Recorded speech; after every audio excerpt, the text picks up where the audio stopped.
Shalom teman-teman, perkenalkan nama saya Lispa Agustin Girsang dengan NPM 21110013. Saya adalah seorang siswi di Universitas Habakra BP Nomensen dengan prodi Pendidikan dan Sastra Bahasa Indonesia.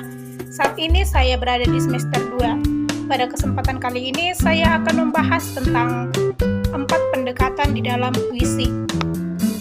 Pertama-tama saya akan membacakan puisi Jaket Berlumur Darah karya Taufik Ismail. Sebuah jaket berlumur darah. Kami semua telah menatapmu, telah berbagi duka yang agung dalam kesedihan bertahun-tahun. Sebuah sungai membatasi kita di bawah terik matahari Jakarta. Dalam kebebasan dan kesedihan, berlapiskan senjata dan sangkar baja. Akan mundurkah kita sekarang? Seraya mengucapkan selamat tinggal perjuangan. Berikrar setia kepada tirani dan mengenakan baju para pelayan. Spanduk itu, ya spanduk itu. Kami semua telah menatapmu, dan di atas bangunan-bangunan menunduk bendera setengah tiang. Pesan itu telah sampai kemana-mana, melalui kendaraan-kendaraan yang lewat, abang-abang becak, kuli-kuli pelabuhan, teriakan-teriakan di atas bus kota, pawai-pawai perkasa. Prosesi jenazah ke pemakaman. Mereka berkata, semuanya berkata, lanjutkan perjuangan. Saya akan menjelaskan sedikit mengenai 4 pendekatan yang biasanya digunakan dalam menganalisis sebuah karya sastra berupa puisi. Sebenarnya ada banyak jenis pendekatan, tapi saya lebih berfokus pada 4 pendekatan ini, yaitu pendekatan mimetik, pendekatan objektif, pendekatan ekspresif, dan pendekatan pragmatik. Saya akan menggunakan 4 pendekatan ini untuk menganalisis puisi yang sebelumnya telah saya bacakan. Yang pertama adalah pendekatan mimetik. Pendekatan mimetik pada umumnya adalah pendekatan yang mendasar pada hubungan karya sastra dengan semesta atau lingkungan sosial budaya yang melatar belakangi lahirnya karya sastra itu. Puisi Jaket Berdarah berlatar belakangkan pada tahun 1966 pada tanggal 20 sampai 28 Februari. Di ibu kota Jakarta terjadi peristiwa penting, yaitu demonstrasi mahasiswa dan pelajar untuk menuntut Tritula, dan dimulai sejak 10 Januari. Tapi hasilnya boleh dikatakan belum ada. Soekarno tidak mendengarkan Tritula, uang diganti, bensin dinaikkan harganya, ongkos bis kota otomatis juga akan naik harganya. Kabinet Dwi Koram memasukkan menteri-menteri Gestapo lebih banyak lagi. Demonstrasi dilakukan dengan pengempesan ban-ban mobil di seluruh jalan sehingga lalu lintas lumpuh. Para menteri yang ingin dilantik akhirnya tidak bisa melewati jalan, kemudian dijemput melalui helikopter. Sekeliling istana penuh dengan tank-tank baja dan pengawalan prajurit dengan menggunakan senjata. Para demonstran tak henti-hentinya menyuarakan tuntutannya dan menyebutkan para prajurit sebagai anjing istana. Bentrokan lebih lanjut tidak dapat dihindarkan. Penembakan terjadi. Salah satu mahasiswa ada yang gugur karena tertembak dan akhirnya meninggal. Sehari sebelumnya dalam demonstrasi itu terjadi beberapa penembakan yang mengakibatkan mahasiswa banyak yang luka. Tapi mereka bukannya takut, tapi mereka menjadikan jaket mahasiswa yang penuh darah itu menjadi sebuah bendera dengan mengikatkannya kepada sebuah tongkat.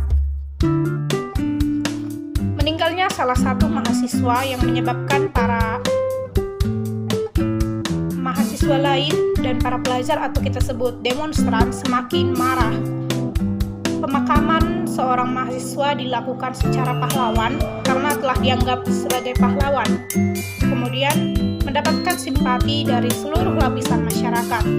Orang yang mengirimkan jenazah almarhum ke pemakaman sangatlah banyak. Mereka terus berkata dan berteriak, "Lanjutkan perjuangan." Itu sedikit tadi mengenai pendekatan mimetik. Kita lanjutkan pada pendekatan yang kedua, yaitu pendekatan objektif. Pendekatan objektif adalah pendekatan yang memberikan perhatian penuh pada karya sastra sebagai struktur yang otonom. Ini menjelaskan beberapa bagian, seperti yang pertama kita bahas, yaitu tipografi. Tipografi yang digunakan penulis pada puisi adalah tipografi yang sederhana. Kemudian diksi. Pemilihan kata pada puisi Jaket yang berlumur darah adalah bahasa yang sederhana dan bahasa yang kita gunakan sehari-hari sehingga kita mudah memahaminya. Seperti telah berbagi duka yang agung dalam kesedihan bertahun-tahun. Dengan mudah kita simpulkan bahwa para rakyat sudah berbagi rasa duka selama bertahun-tahun dan berbagi penderitaan. Kemudian citraan. Dengan membaca puisi ini, seakan-akan kita dapat melihat, mendengar, dan merasakan apa yang dialami penyair. Seperti antara kebebasan dan penindasan, berlapis senjata, dan sangkar baja. Kita seolah membayangkan betapa kacaunya dan tegangnya pada masa itu. Mereka yang ingin bebas dan menyuarakan pendapat mereka harus berhadapan dengan senjata dan juga jeruji besi penjara.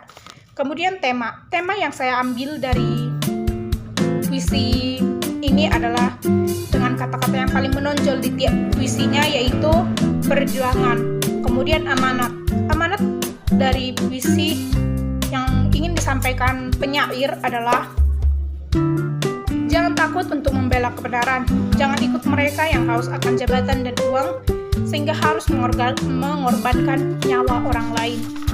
Kemudian itu sedikit tadi mengenai pendekatan objektif ya. Kemudian kita lanjutkan ke pendekatan ekspresif. Pendekatan ekspresif dalam kajian sastra yang memiliki atau menitik beratkan kajiannya ini kepada ekspresi atau perasaan dan temperamen penulisnya. Yang pertama itu biografi pengarang.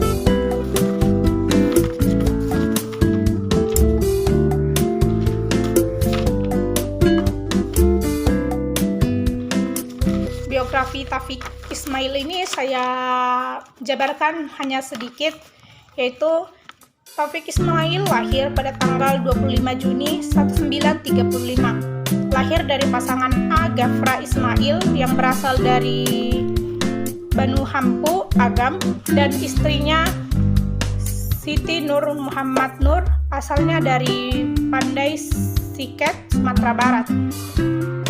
Ia menghabiskan masa SD-nya di Solo, kemudian Semarang dan Yogyakarta. Lalu masa SMP-nya di Bukit Tinggi dan masa SMA-nya di Pengkolan. Taufik tumbuh dalam keluarga guru dan wartawan yang banyak membaca.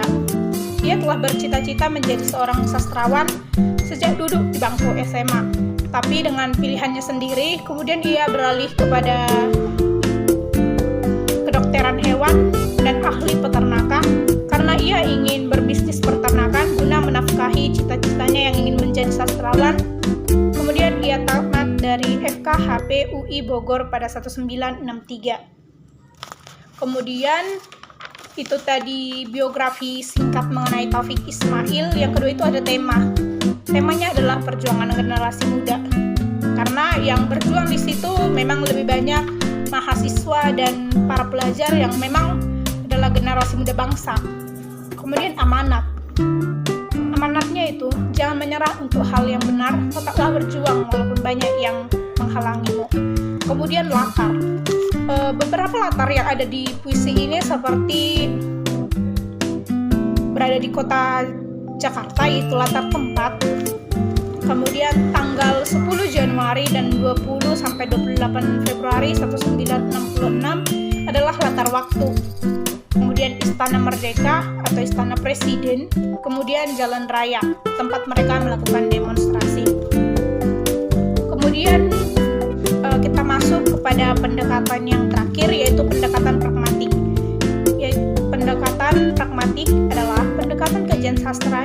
menitik beratkan kajiannya terhadap peranan pembaca dalam menerima, memahami, dan menghayati karya sastra.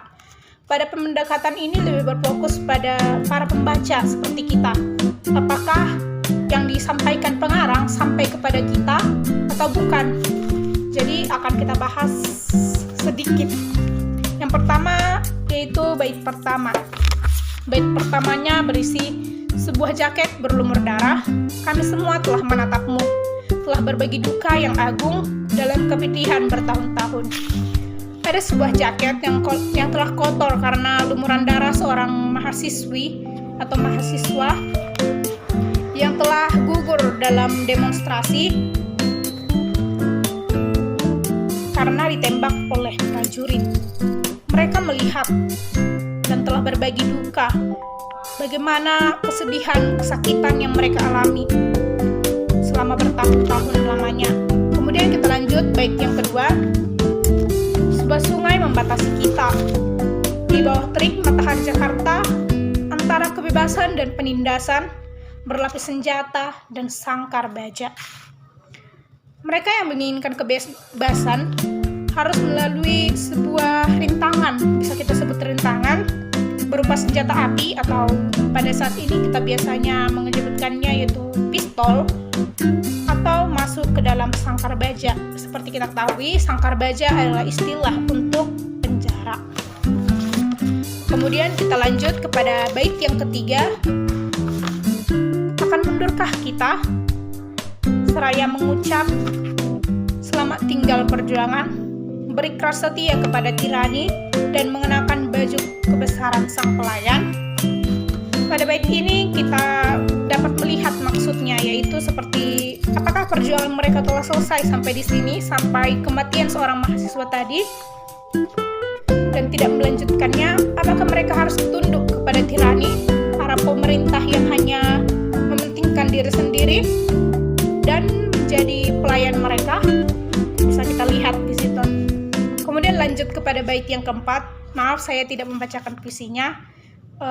Pesan yang ingin disampaikan atau yang dapat saya tangkap sebagai pembaca dan sebagai penganalisis puisinya, yaitu pesan ini telah sampai kemana-mana. Pesan yang dimaksud di sini adalah sorakan atau pesan semangat perjuangan yang disampaikan oleh semua orang, dan mereka pesannya ini sampai melalui kendaraan-kendaraan yang lewat, kemudian abang-abang tukang beca, lalu mereka yang bekerja di pelabuhan, dan masih banyak orang lagi. Mereka ingin menyampaikan bahwa kita harus terus berjuang, jangan mau menjadi pelayan para tirani. Mereka harus meneruskan perjuangan sang mahasiswa yang telah gugur dan mengorbankan nyawanya demi sebuah kebebasan. Sekianlah hasil analisis puisi saya. Apabila ada kata-kata yang salah atau kurang berkenan, saya mohon maaf karena tidak ada manusia yang sempurna. Dengan akhir kata saya ucapkan terima kasih dan shalom.